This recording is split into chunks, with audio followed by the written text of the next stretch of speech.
Hello guys, welcome back in my channel. ये chapter first का अगला पार्ट है। तो चलो स्टार्ट करते हैं। अपन को यहाँ से पढ़ना था। You already know that crops are of different types like cereals, vegetables and fruits. This can be classified on the basis of the season in which they grow. अब अपन सब जानते हैं कि क्रॉप्स अलग अलग टाइप की होती है। सीरियल्स वाली भी होती है, वेजिटेबल्स वाली भी होती है और फ्रूट्स वाली भी होती है। सीरियल्स मतलब अनाज, वेजिटेबल्स, सब्जियां वगैरह, फ्रूट्स, फल फ्रूट वगैरह। This can be classified on the basis of the season in which they grow. अब इन क्रॉप्स को किस क्लासिफाई किया गया है, किस बेसिस पर? सीजन के बेसिस पर, मतलब कि कौन कौन से सीजन पर ये उगती है उस हिसाब से इनको क्लासिफाई किया गया है। India is a vast country. The climatic conditions like temperature, humidity and rainfall vary from one region to another. अब इंडिया क्या है? वास्ट कंट्री है, यानी कि इंडिया में हर जगह टेम्परेचर अलग है, ह्यूमिडिटी अलग है, रेनफॉल अलग है। मतलब कहीं पर टेम्परेचर ज़्यादा है, कहीं पर टेम्परेचर कम है, कहीं पर रेनफॉल ज़्यादा होती है, कहीं पर कम होती है।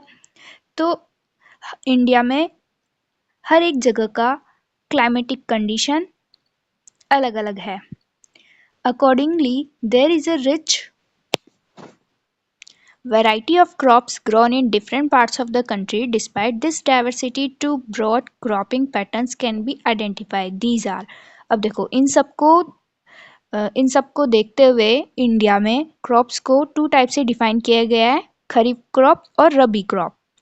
Kharif crop, the crops which are sown in the rainy season are called kharif crop.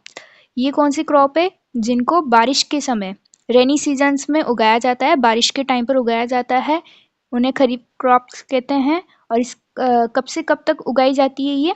इसका क्या टाइम पीरियड है? जून से सितंबर के बीच में। और इसमें कौन कौन सी क्रॉप्स आती है, कौन कौन सी फसल आती है और क्या क्या उगाया जाता है इस टाइम पर, जून से सितंबर के बीच में कौन कौन सी क्रॉप उगाई जाती है? पेडी, मेज, सोयाबीन, ग्राउंडनट, कॉटन, ये सब क्या है? खरीफ क्रॉप से। पेडी यहाँ पर क्या है? राइस को पेडी कहा जाता है। अब आता है rabi crops, the crops grown in the winter season October to March. तो ये कब उगाई जाती है? अक्टूबर से मार्च के बीच में। इनका टाइम पीरियड है अक्टूबर से मार्च के बीच में, ठीक है। आर कॉल्ड रबी क्रॉप्स, इनका क्या एग्जाम्पल है? वीट, ग्राम, पी, मस्टर्ड और लिनसीड। लिनसीड अलसी को कहा जाता है। ग्राम यानी चना, वीट गेहूं है, पी मटर और मस्टर्ड यानी सरसों। Besides these pulses and vegetables are grown during summer at many places. अब देखो, ये अपन ने देखा खरीफ क्रॉप तो कब उग रही थी? रेनी सीजन में। और रबी क्रॉप कब उग रही थी? विंटर सीजन में। अब एक सीजन और भी आता है, समर सीजन। तो कुछ पार्ट्स में समर सीजन में क्या क्या उगाया जाता है? पल्सेस और वेजिटेबल्स। पल्सेस यानी कि दालें और वेजिटेबल्स यानी कि सब्जियां, यानी कि समर सीजन में दालें और सब्जियां भी उगाई जाती है।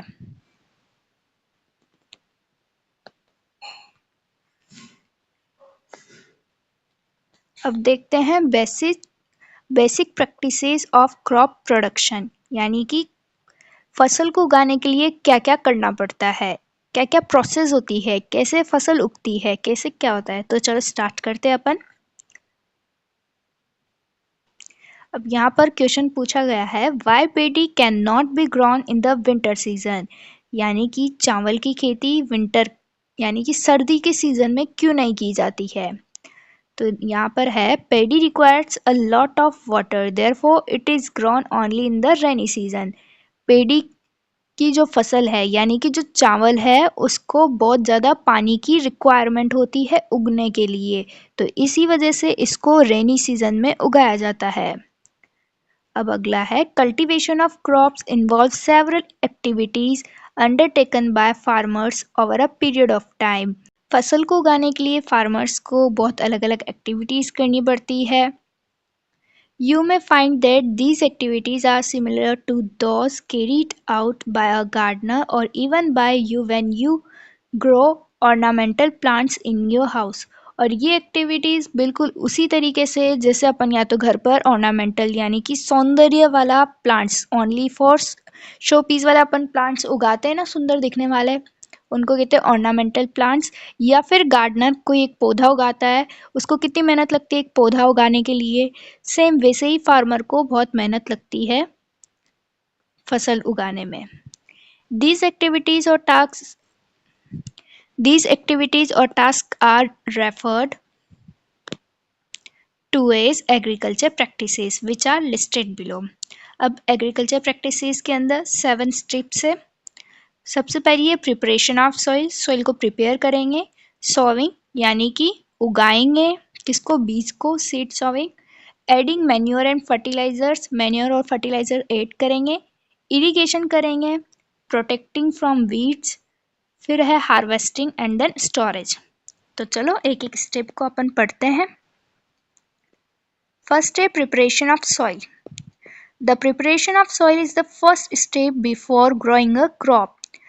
फसल उगाने के लिए सबसे पहली स्टेप जो आती है वो है प्रिपरेशन ऑफ सॉइल, सॉइल को प्रिपेयर करना। One of the most important task in agriculture One of the most important tasks in agriculture is to turn the soil and loosen it। अब इस स्टेप में क्या होता है, सोइल को loose किया जाता है, यानी कि मिट्टी को ऊपर नीचे किया जाता है थोड़ा। मतलब क्या है कि फसल कटने के बाद थोड़ी टाइट टाइट हो जाती है ना मिट्टी, तो उसको हवा लगाने के लिए मिट्टी को थोड़ा खोदा जाता है, उसको लूज किया जाता है। This allows the root to penetrate deep into the soil. और इसी वजह से जो प्लांट्स की रूट है वो नीचे ज़्यादा डीप में जा सकती है।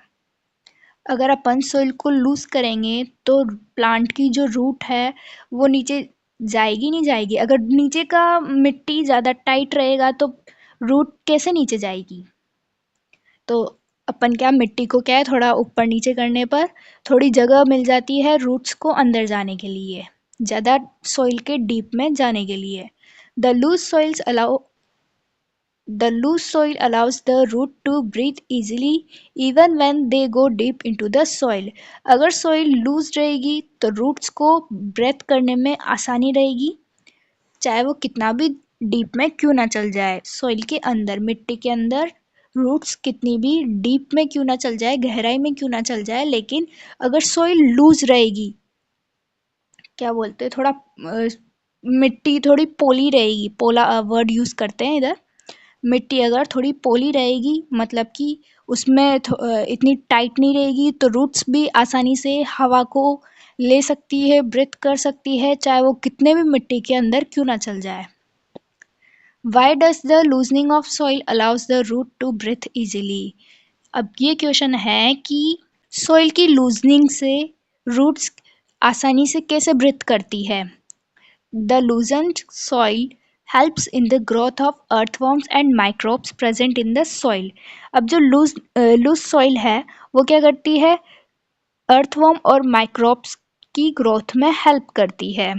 These organisms are friends of farmer।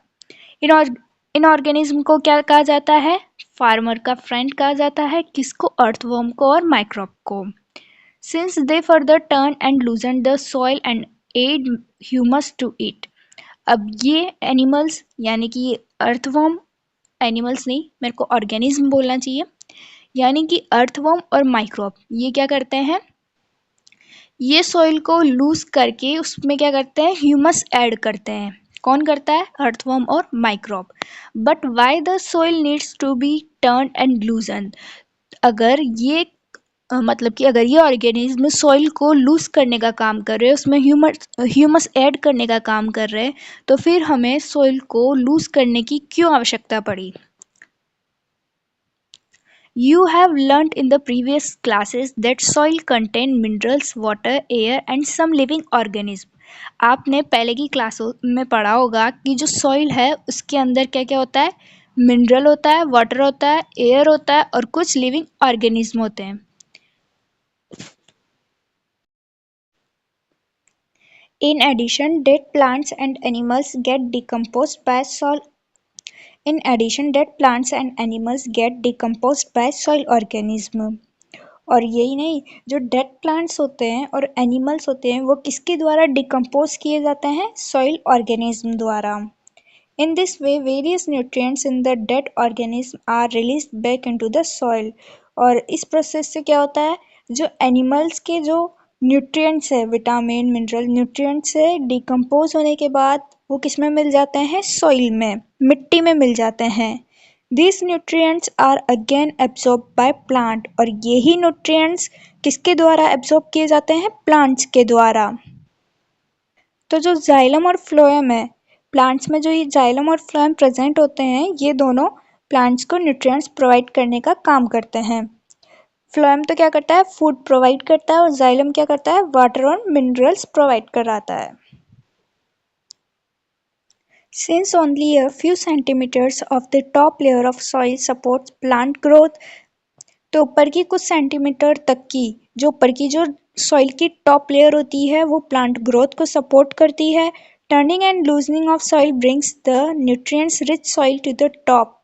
जो अपन सॉइल को लूज करते हैं, इसको चेंज करते हैं ऊपर से, तो वो क्या करती है, जो सॉइल में जो न्यूट्रिएंट्स होते हैं वो ऊपर तक पहुंचाती है, प्लांट्स तक। मतलब कि प्लांट्स उन न्यूट्रिएंट्स को सॉइल से एब्जॉर्ब कर लेते हैं।